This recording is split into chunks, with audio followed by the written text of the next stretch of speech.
daughter's first deer. She put the hammer on him, man. Well, like I said, 3 traps, 2 coon, it ain't bad.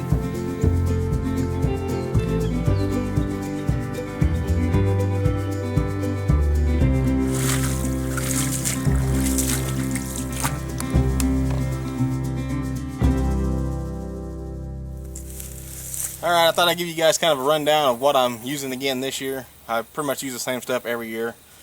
If it works, why change if it works is what I'm kind of figuring. This is a CVA Mag Hunter. I've been using this for a few years now. Got a little rust on it. It does the job. Now, I've shot quite a few deer with this thing, and it works. So I keep using it. I got the nipple out right now, making sure it's clear. I'm going to bore butter it up and stick it back up in there. But before I do that, I'm going to go ahead and give you a rundown of what all I'm using here. For my primers, 209 primers, I'm using the Winchester 777. These things really work good. I imagine all of them work good, but this is the ones I can find easily. That's the ones I use. A package of these is going to last you a long time if you're just using them for muzzle loading. If you're reloading shotgun shells, probably not going to last you that long, and they're a pretty good price too. So I just use them right now for muzzleload hunting. The bullets, I use the TC Surefire 50 caliber 230 grain hollow point bullet. Looks like that. These things are about 12 bucks for 30. I bought a couple boxes of these, a couple packages a few years ago, and you know, they'll last you quite a few times. Oh, sorry, there's 20 in here, not 30. But these shoot really well out of this gun. When I got it, that's what the guy was shooting out of it, and it still shoots it just fine. Out to 100 yards, I'm pretty comfortable putting up crosshairs right on that deer or whatever and pulling the trigger. So that's what I'm using there. Of course, I've got my Possibles pouch here. I always carry a Possibles pouch. Things I keep in here are, I got a few of them extra caps or 209 primers, a couple bullets just in case, a brush, a swab, 50 caliber brush. I keep that in there. Brush this thing up as much as I can. And I got an extra one of these. This is about the only downfall to this particular gun, is that you got to have this little item here to pull your 209 primer out and put it on. You just slip that thing, slip that sucker right in there, and I usually keep one like that in here, but I also keep this one, right now it's just taped to it, but I'm going to figure something else out so I can keep this on the gun.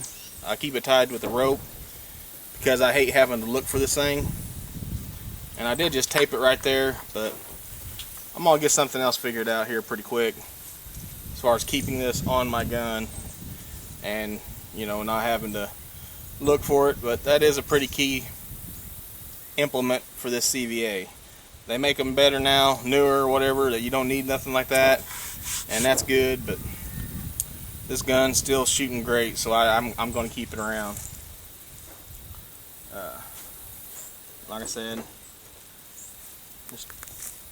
I keep one in there at all times. And of course, in my Possibles bag in the top, I've got my speed loaders preset, 100 grains of this Pyrodex. This is just your cheap muzzleloading propellant, RS. So yes, you're going to have to clean your gun after you're using this stuff quite a bit. But all this stuff can be picked up anywhere, and you can get going muzzleloading. But that's what I use. I got me a nice target set up down there, and as usual, season opens up in a couple days. I'm going to take one shot here and make sure that I'm dead on before I take my equipment out in the woods. Fire in the hole!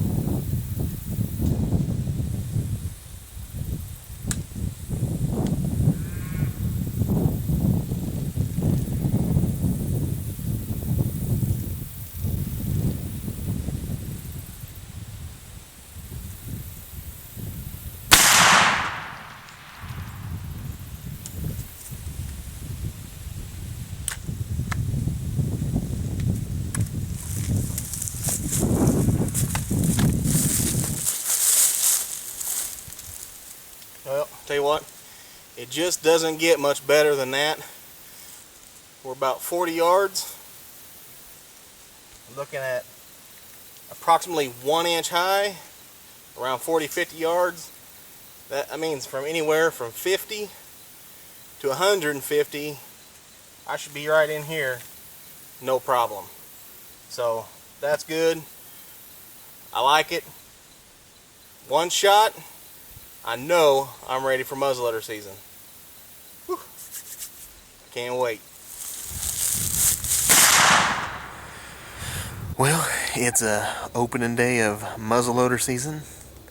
I come here to the honey hole, and the honey hole produced a pretty good, nice little buck. I'm telling you, pretty good size for a buck. He ain't no giant, but I'll take him. You all know me. It ain't about the horns. It's about the experience. And this has been a heck of an experience this morning. I'm freehanding this video because I brought my camera arm. But when I walked to my tree stand this morning, I'll show you what happened.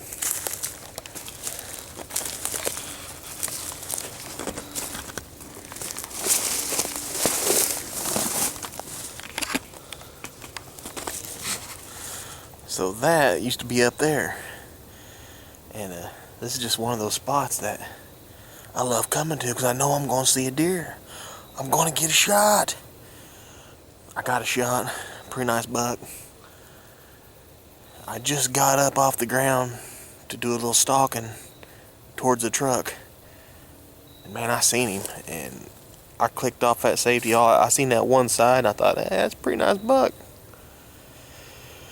I tell you, I hit him hard too. He almost fell over, but I can see now that I'm standing here.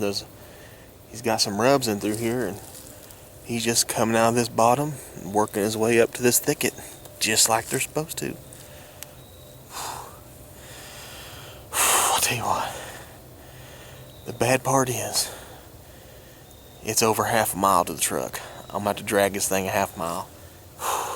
And it's going to get 85 degrees today. So I got some work ahead. I got to get off here and get some work done. Here he is.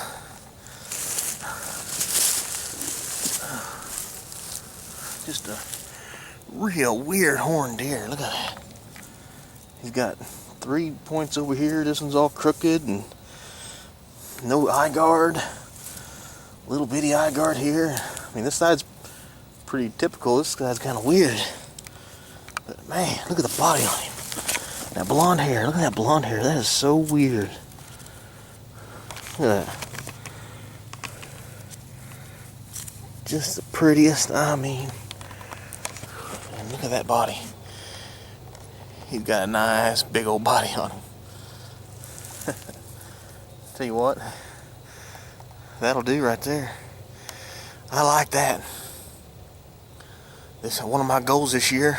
Fill my tags. Get lots of meat in the freezer because we're trying to do away with eating a whole lot of grocery meat from the grocery store. So I got a lot of tags to fill. This is gonna help.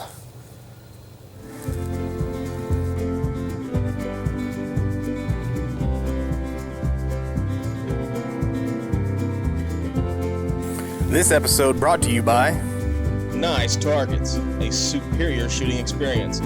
All-weather, photorealistic, cost-effective, long-lasting. Get yours today. Friend Knife Making, quality knives made in America. Visit them at www.friendknifemaking.com.